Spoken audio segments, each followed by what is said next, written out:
दोस्तों, मध्य प्रदेश एक ऐसा राज्य है जिसका बहुत भूगोलिक नक्शा भी और यहां की धरती और यहां के लोगों के काम और यहां की समस्याएं पंजाब से बहुत मिलती हैं। मुझे पता है जब किसानों पर गोली चली थी तब भी हम लोग वहां पे जाके आए थे और आपको एक सुनकर और भी खुशी भी होगी। आपके यहां भी एक रीजन को मालवा बोलते हैं, हमारे वहां भी एक रीजन को मालवा बोलते हैं।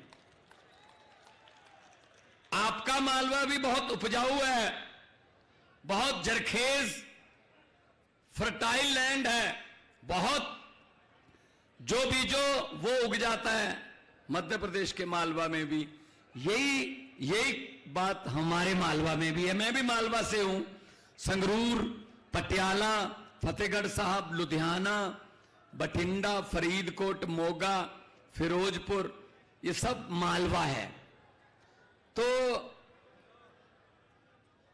आप लोगों की समस्याएं हमारे साथ बहुत मिलती हैं। आज से लगभग एक साल, परसों एक साल हो जाएगा, 16 मार्च को, एक साल पहले पंजाब के लोगों ने श्री अरविंद केजरीवाल जी की गारंटियों पर विश्वास किया और 117 में से 92 सीटें हमें दी और हम पर जिम्मेदारी हमारे कंधों पर दी कि बहुत हो गया, ये दोनों पार्टियां हमें 5-5 साल की बारियां बांधकर लूट रही हैं, हमारा इनसे पीछा छुड़वा दो, आप आगे आओ। एक साल हुआ है अभी, एक साल में हमने 26,797 सरकारी नौकरियां दे दी। मैं ये नियुक्ति पत्र देके आपके सामने खड़ा हूं। एक साल में हमने 1 जुलाई से लेके, मार्च में सरकार बनी, मई जून, अप्रैल मई जून निकला, 1 जुलाई से लेके आज तक वो चलता रहेगा। हमने बिजली का बिल 0 करने का वादा किया था।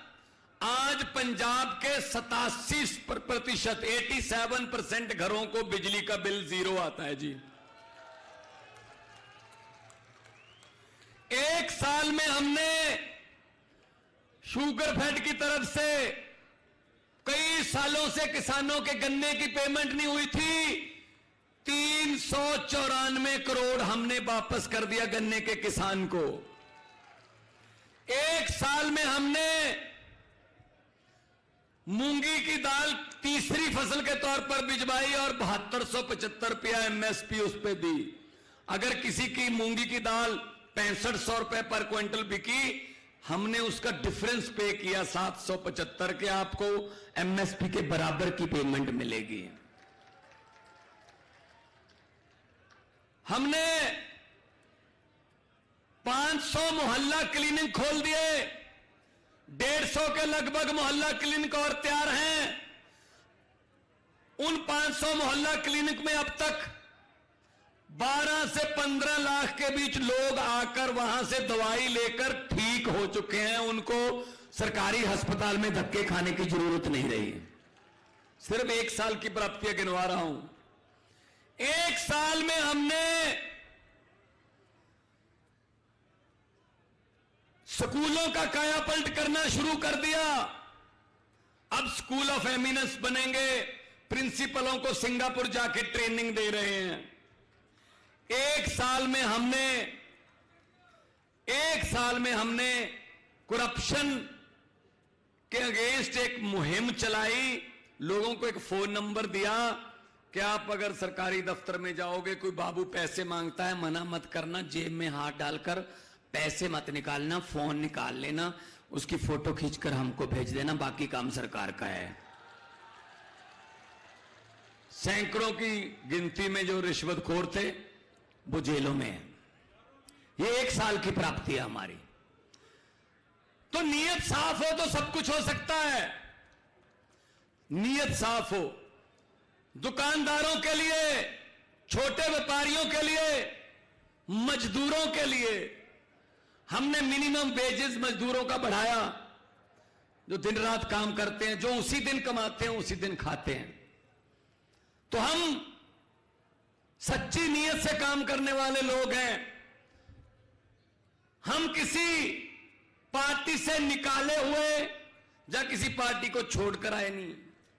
अरविंद केजरीवाल जी ने एंटी करप्शन मूवमेंट से पार्टी निकाली, एंटी करप्शन मूवमेंट से, आंदोलन से निकली हुई पार्टी है। तो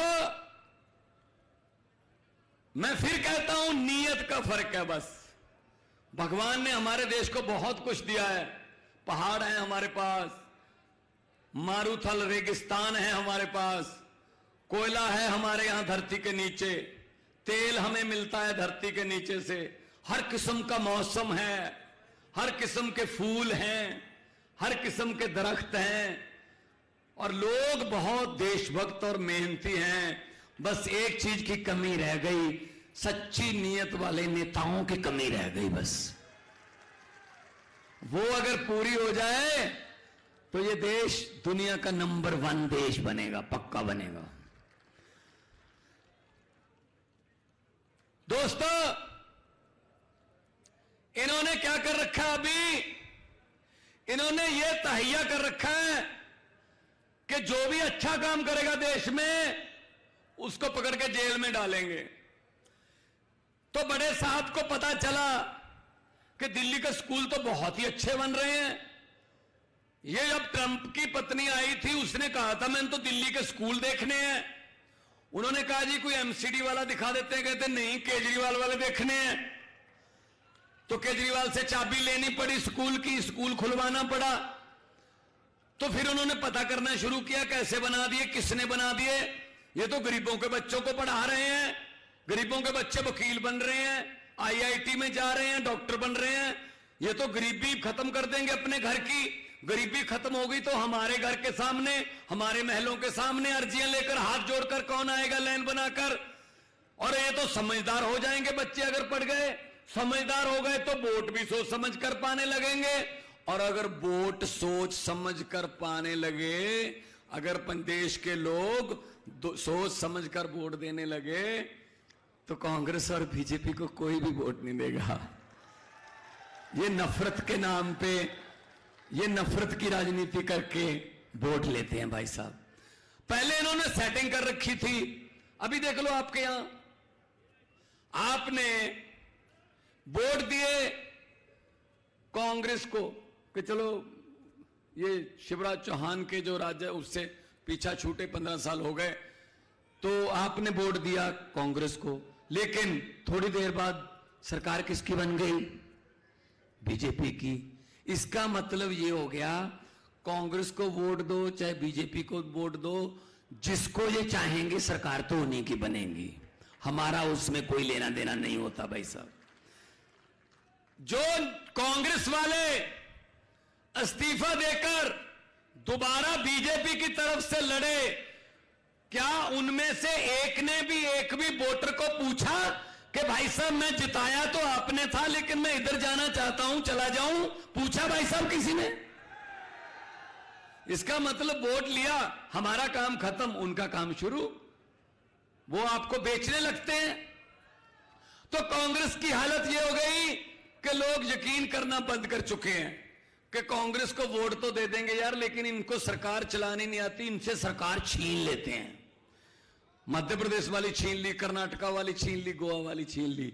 और हमारे वाले में आम आदमी पार्टी के बारे में ये कहते हैं लोग कि चाहे दिल्ली में एलजी तंग कर रहा है, लेकिन सुप्रीम कोर्ट में जाकर कभी धरने लगाकर ये सरकार चला रहे हैं और उनके शेर की मांद में बैठकर जो है वो सरकार चलाई जा रही है और फैसले लिए जा रहे हैं। एलजी को फैसले बदलने पर मजबूर होना पड़ रहा है। तो अगर काम करना है लोगों के लिए तो लोगों से पूछिए। बजट लोगों को पूछ के बनता है दिल्ली का। हमने इंडस्ट्रियल पॉलिसी बनाई, इंडस्ट्रियलिस्टों को पूछकर बनाई। अभी खेती की एग्रीकल्चर पॉलिसी हमने बनाई, खेतों वालों से पूछा कितनी तारीख को नहर में पानी आना चाहिए, कितनी तारीख को नहर बंदी होनी चाहिए, कितनी तारीख को बिजली मिलनी चाहिए। तो अगर वही उनको पूछो भाई जिन्होंने काम लेना है। ये एसी कमरों में बैठकर बाबू जो बनाते हैं लिस्टें, वो असल में धरती पर लागू नहीं होती। तो इसलिए हमने ये कर रखा है, सरकार आपके द्वार। पंजाब के सारे अफसर हर हफ्ते में 2-3 दिन गांव में जाते हैं और जमीनों की रजिस्ट्रियां, प्रमाण पत्र, जो काम है वो गांव में चौपाल में बैठकर होते हैं, सबके सामने होते हैं। तो ऐसा मध्य प्रदेश में होना चाहिए या नहीं होना चाहिए? होना चाहिए ना, बस। और शिक्षा जो है, उच्च शिक्षा और वर्ल्ड क्लास की शिक्षा सबको मिलनी चाहिए। देश में सबका हक है पढ़ने का। पढ़ के उड़ारी मारे, खुला आसमान है उड़ने के लिए, लेकिन नहीं, गरीबों की किताबें और हैं, अमीरों की किताबें और हैं। गरीबों के टीचर और हैं, अमीरों के टीचर और हैं। तो फिर ये फर्क रखते हैं जानबूझकर, ये जानबूझकर फर्क रखते हैं कि इनको तो बस जिंदाबाद मुर्दाबाद पे लगा के रखो, इनको और कुछ नहीं करने देना। तो इन्होंने क्या करा कि जो स्कूल बना रहा है मनीष सिसोदिया है, ये तो फिर बहुत ही गलत कर रहा है। ये तो देश के बच्चों को शिक्षित कर रहा है, चलो उठा के इसको जेल में फेंक दो। अरे अस्पताल कौन बना रहा है दिल्ली में? ये तो पैरासीटामोल की दवाई से लेके 50 लाख तक के टेस्ट भी मुफ्त हैं। ये तो लोगों की उम्र बढ़ा रहे हैं 20-20 साल। ये तो जो हमने प्राइवेट हॉस्पिटल वालों से पैसे ले रखे हैं, कभी चुनावी फंड ले रखा है कि हम आपको कस्टमर देंगे क्योंकि सरकारी अस्पताल हम खत्म कर देंगे, वहां कोई जाएगा नहीं, जान बचाने के लिए मजबूरी में आपके हॉस्पिटल में आना पड़ेगा। अरे वो तो हमारे कस्टमर तोड़ रहा है। ये कौन है? वो सतिंदर जैन है जी, चलो पकड़ के जेल में डाल दो। ये नीति चल रही है इनकी। जो काम कर रहा है उसको पकड़ के जेल में डाल दो। अच्छा, जिसने करोड़ों रुपया लोगों से ठग लिया, जिसने नकली शेयर बना लिए, जिसने LIC को, आपके तनख्वाह के, आपके पेंशन के पैसे को भी खतरे में डाल दिया, वो मोदी साहब का मित्र है, वो जहाजों में घूम रहा है भाई। उसको कुछ नहीं कहते, उसको कुछ भी नहीं कहते। ये कैसे हो गया? देखो, वो कहते हैं, बड़े साहब कहते रहते हैं अक्सर बड़ी बड़ी सभाओं में कि जब मैं छोटा होता था रेल के डिब्बों में चाय बेचता था। जब मैं छोटा होता था तो रेल के डिब्बों में चाय बेचता था। बड़े होकर रेल के डिब्बे ही बेच दिए, तेल बेच दिया, रेल बेच दिया, आपके वाला भेल बेच दिया, एयरपोर्ट बेच दिए, LIC बेच दी, सब कुछ बेच दिया। थोड़ा सा मीडिया खरीदा, बाकी सब कुछ बेच दिया, बाकी सब बेच दिया। तो ये ऐसे देश चलेगा क्या? जो अच्छा काम करना चाहता है, जो 130 करोड़ लोगों की जिंदगी बदलना चाहता है, तमन्ना रखता है, उसको भी हक है लोकतंत्र में कि वो अपना प्रोग्राम रखे। अगर प्रोग्राम लोगों को अच्छा लगेगा तो वोट मिल जाएंगे, वरना नहीं मिलेंगे। लोकतंत्र है। लेकिन नहीं, वो चाहते हैं हम ही हम।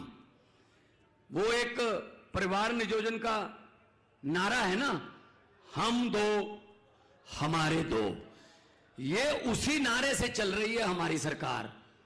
ये दो और इनके दो, ऊपर वाले दो और नीचे अंबानी और अंडानी, ये दो बस। हम दो हमारे दो। तो छोटे व्यापारी कहां क्या करेंगे? राज्यों के हक मारे जा रहे हैं। हमारा रूरल डेवलपमेंट फंड जो मंडियों में और मंडियों को आती हुई सड़कें बनाने में काम आता है, भाई साहब हमारा 9,000 करोड़ रुपया सेंटर दे नहीं रहा, दबा के बैठ गए। हमारा GST में हिस्सा जो बनता है वो नहीं दे रहे। क्यों भी? आप राज्यों को ऐसे क्यों कर रहे हो? टैक्स हम इकट्ठा करके देते हैं और अपना ही पैसा लेने के लिए इनकी मिन्नतें करते हैं। ये GST आधी रात को 12 बजे लागू कर दी, बुला के, सभा बुला के। ये बहुत सारे काम आधी रात को करते हैं। कई तो मुख्यमंत्री भी आधी रात को ओथ लेते हैं, राज्यपाल को जुगा लेते हैं, एक बार ओथ दिलवा दे, बाकी देखेंगे कितने काम हैं, बाद सवेरे पूरे कर लेंगे। और कांग्रेस वालों से बात करते हैं, कांग्रेस वाले वैसी सेल पर हैं। कांग्रेस देश में अब चेंज नहीं है, कांग्रेस एक्सचेंज है। कांग्रेस को तो अपने हेड ऑफिस पे बोर्ड पे लिख देना चाहिए, यहां पर लोगों द्वारा चुने गए विधायक सस्ते रेटों पर बिकते हैं। तो जीएसटी लागू कर दिया आधी रात को। जीएसटी क्या है, यहां छोटे दुकानदार भी बैठे होंगे। भाई साहब समझ आई किसी को जीएसटी क्या है, कहां लगती है, कहां से इसका पैसा मिलता है, कहां कितने परसेंट है, समझ आई? बड़े बड़े सीए नहीं समझ पा रहे, बड़े बड़े व्यापारियों को जीएसटी की समझ नहीं आ रही। जीएसटी तो वो है, एक टीचर ने, एक मास्टर जी ने स्कूल में जाके एक बच्चे से सवाल पूछा, खड़ा हो बेटा, एक नीम के दरख्त को, एक नीम के पेड़ को 2 केले लगे, जब आम पके तो खरबूजा हुआ, तो जब खरबूजा बड़ा होकर अंगूर बना, जब वो अंगूरों का गुच्छा नीचे गिरा तो कितने बेर थे? ये जीएसटी है। पेड़ नीम का है, लगे केले हैं, पका आम है, गिरे अंगूर हैं, गिनने बेर हैं। ये जीएसटी है बड़े साहब की। भाई साहब खुद तो ज्यादा देखते देखते नहीं है फाइलों को, जो अफसर बोलते हैं साइन कर देते हैं। तो ऐसे तो देश नहीं चलेगा ना। कितने फैसले ऐसे हो गए जो देश ने भुगते। नोटबंदी, अब खुद को तो पता नहीं इससे क्या हो जाएगा, अफसरों ने आके बता दिया सर साइन कर दो, इससे आतंकवाद कम हो जाएगा, इससे रिश्वतखोरी कम हो जाएगी। क्या नोट बदलने के बाद रिश्वतखोरी कम हुई? पहले 100-100 के और 500-500 के नोट थे। अगर किसी ने 1 लाख रुपए देने, किसी को रिश्वत देने के लिए 5 लाख रुपए देना था तो इतनी बड़ी गड्डी लेके जानी पड़ती थी। अब इतने से ही चल जाता है, 5 लाख है वो 1000-1000 2-2000 के कर दिए भाई साहब, इजी कर दिया बल्कि उनको। और साइन कर दिए साहब ने। लाइनों में कौन लगा? लाइनों में बड़ा व्यापारी नहीं लगा, लाइनों में रिक्शे वाला लाइन में खड़ा था, रेडी वाला लाइन में खड़ा था, मजदूर लाइन में खड़ा था। 150 आदमी, 150 भारतीय नागरिक लाइनों में खड़े खड़े मर गए भाई साहब। किसी को दिल का दौरा पड़ गया, कोई गर्मी में बेहोश हो गया, कोई किसी को ठंड लग गई। तो मतलब क्या फायदा हुआ जी? और कहा बस इसके फायदे देखना, मुझे 50 दिन दे देना, फिर किसी चौक में खड़े कर लेना, मुझसे पूछ लेना। भाई साहब ना वो चौक आया ना बड़े साहब आए, फैसला कर लिया 15 लाख रुपए हर घर में आ जाएगा। किसी ने बोल दिया बोल दो जी, कौन पूछता बाद में, बोल दो। तो 15 लाख रुपया आपके घर में आ गया? आया नहीं ना। 15 लाख की बात छोड़ो, जो हमारे घर में 2-3 हजार रुपया इमरजेंसी के लिए हमारी मां ने, बहन ने, मौसी ने संभाल के रखा हुआ था, वो भी निकाल कर ले गए नोटबंदी की वजह, वो भी निकाल कर ले गए।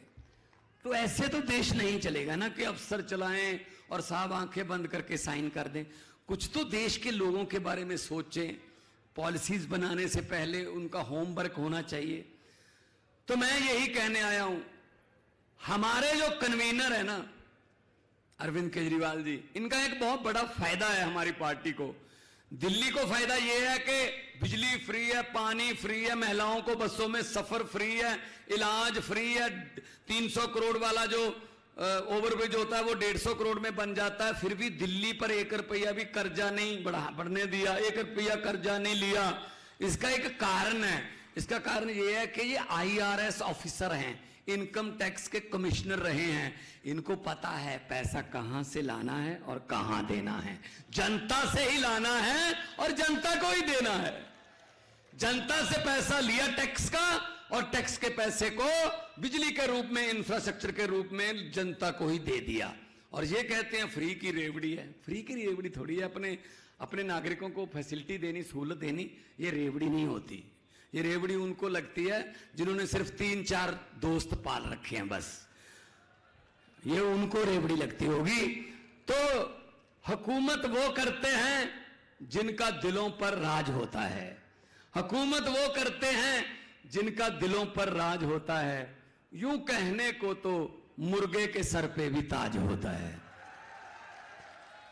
तो दिलों पर राज कौन करता है? दिलों पर राज करता अरविंद केजरीवाल, जिसने अपना सब कुछ छोड़ दिया, नौकरी को लात मार दी और देश की भलाई के लिए निकल पड़े। बहुत सी बाधाएं आई, आलोचना झेली, आज भी झेल रहे हैं।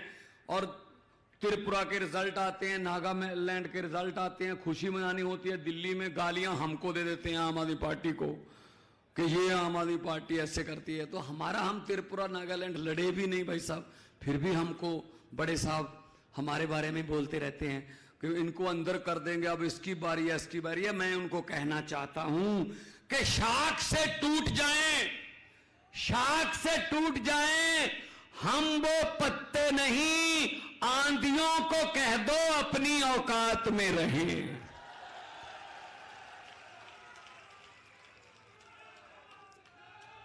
तो हम ये जेल से डरने वाले नहीं हैं, हम ये पर्चों से डरने वाले नहीं हैं। हम लोग तो पहले ही बहुत सड़कों पर बैठकर अनशन करके हमारी पार्टी निकली है। हमारे लिए कुछ भी नया नहीं है, आंदोलन करना हमें आता है और लोगों के पक्ष में, लोगों की भलाई के लिए, अपने लिए नहीं लड़ रहे हम। जैसे ये शिवराज चौहान, ये बाकी सारे, इनकी लड़ाई किसके लिए है? सीएम बनने के लिए, कुर्सी के लिए, आपके लिए नहीं है। हमारी लड़ाई आपके लिए, आपके लिए लड़ेंगे और आपके लिए हम लड़ेंगे। लेकिन हम काफी नहीं है, हमारी औकात नहीं है। हम आपको सिर्फ ये कह सकते हैं ये रास्ता और ये विचार इनके साथ लड़ाई के लिए काम आएंगे, इन विचारों को लेकर हम लड़ें, लेकिन साथ आपको देना पड़ेगा। लड़ाई पब्लिक की है, लड़ाई पब्लिक को लड़नी पड़ेगी, तभी फिर आप कह सकोगे कि ये हमारी सरकार है, ये हमारी सरकार है। इस सरकार में हमारा भी हिस्सा है। हमने भी मोटरसाइकिल में तेल डलवा कर एक रोड शो में हिस्सा लिया था। हमने भी 2-4 पोस्टर दीवारों पर चमकाए थे इनके, क्योंकि भाई साहब हमारे पास पैसे नहीं है, कोई लूटा हुआ माल हमारे पास है नहीं। इनके पास तो बहुत लूटा हुआ माल है, हमारे पास पैसे नहीं है, हमारे पास कोई, हम नशा वशा नहीं बांटते, हम कोई वोट नहीं खरीदते, हम तो प्यार से बात करते हैं, हम तो स्कूलों की बात करते हैं, हम तो अस्पतालों की, बिजली की, इंफ्रास्ट्रक्चर की बात करते हैं। और इनके पास पैसा है, ये कहते हैं हम लोगों को पैसा दिखाकर, पैसा देकर खरीद लेते हैं, हम लोगों को वोट डालने के लिए उनको पैसे दे देते हैं। मैं आपको बताना चाहता हूं, ये आपके घर पे भी आएंगे, वोटों के आसपास आएंगे। जब वोट आसपास आ गए ना, 15 दिन 20 दिन रह गए, तब ये आपके घरों पर आएंगे और आपको लालच देने आएंगे, आपको पैसे देने आएंगे। मेरी हाथ जुड़ के मध्य प्रदेश वालों को बेनती है कि जब ये पैसे देने आए, कृपया मना मत करना। लक्ष्मी घर पे आए उसको वापस नहीं करते, लेकर जेब में डालकर इनको बोल देना कि हाँ, और जिस दिन वोटिंग हो झाड़ू वाला बटन दबाकर बोल देना कि हाँ। जो जो समझ गए वो ताली बजाओ, बाकियों को माफ है। बहुत समझदार इलाका है संदीप भाई, बहुत समझदार इलाका है, सब समझ गए। यही है ना, यही होता है ना। एक और मौका आएगा आपके पास। आप इनके, भोपाल तो राजधानी है, आप इनके घरों के सामने जाते हो कोई काम के लिए, कोई गांव का काम, कोई शहर का काम, कोई सीवरेज का काम, कोई लाइटों का काम, किसी भी काम के लिए जाते हो, इन मंत्रियों के घरों के सामने इनका दरवाजा, इनके महलों का खुलता है आपके लिए? नहीं खुलता। चाय पानी की बात छोड़ दो, दरवाजा भी नहीं खुलता। एक साइड पे एक छोटी सी एक रखी होती है खिड़की, उसको खोल के पीए कहता है साहब है नहीं, अगले बुधवार को आना, चिक चिक अंदर से कुंडी बंद। कोई बात नहीं, इलेक्शन के समय ये आपके दरवाजे खटखटाने आएंगे, उसको बोलते हैं डोर टू डोर। ये आपके दरवाजे खटखटाने आएंगे। मध्य प्रदेश वालों, बदला ले लेना, अंदर से कुंडी मत खोलना, अंदर से ही बोल देना हम भी आज घर पे नहीं है, इलेक्शन के बाद आना। तब इनको पता चलेगा कि किसी के दर्द से खाली जाने का दर्द क्या होता है। खा गए लूट के देश को, क्या नहीं खाया, शहीदों के कफन में से भी पैसे खा गए, क्या नहीं खाया इन्होंने, सब खा गए, मिल के खा गए। अंग्रेजों ने भी इतना नहीं लूटा था। अंग्रेज भी बेशर्म हो रहे हैं, अभी उनको शर्म आ रही है कि हम 200 साल में उतना नहीं लूट पाए जितने ये अपने देश को 2 साल में लूट लेते हैं।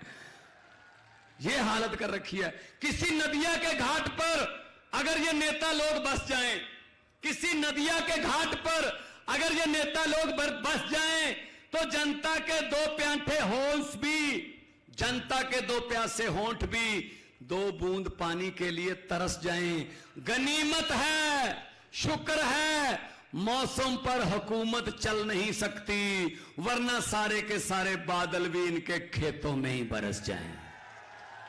आप इकट्ठे रहिए, आपका हक है, देश आपका है, 130 करोड़ लोगों का देश है, नदियां, जंगल, पहाड़ सब पर आपका हक है। वो हक लेने के लिए हमारे पास वोट का अधिकार है, और वोट का अधिकार इन दोनों ने कोई ठेका नहीं ले रखा। इस बार झाड़ू उठाओ और मध्य प्रदेश की गंदगी की सफाई कर दो, राजनीतिक सफाई कर दो।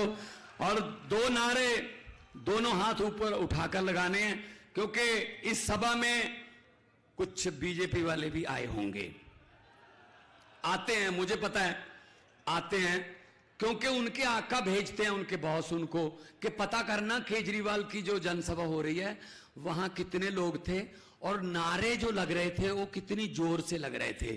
तो इतनी जोर से नारे लगाने हैं कि जो आए हैं खबरी यहां पर, उनको अपने बॉस को ये कहना पड़े कि सर मुझसे क्या पूछ रहे हो, नारे कितनी जोर से लग रहे हैं, आपको घर पे सुन ही रहे होंगे। उनके घरों तक शीशे हिल जाएं, इतनी जोर से नारे लगाएं। शहीदों के नारे हैं, इनकलाब, इनकलाब, भारत माता की वंदे, बोले सोनिहाल। बहुत बहुत धन्यवाद, आपने इतने प्यार सत्कार से सुना। तंदुरुस्त रहिए। और लोगों को अक्सर कहते सुना है, जिंदा रहे तो फिर मिलेंगे, लेकिन इस दिल ने कहा है मिलते रहे तो जिंदा रहेंगे। बहुत बहुत मेहरबानी, धन्यवाद।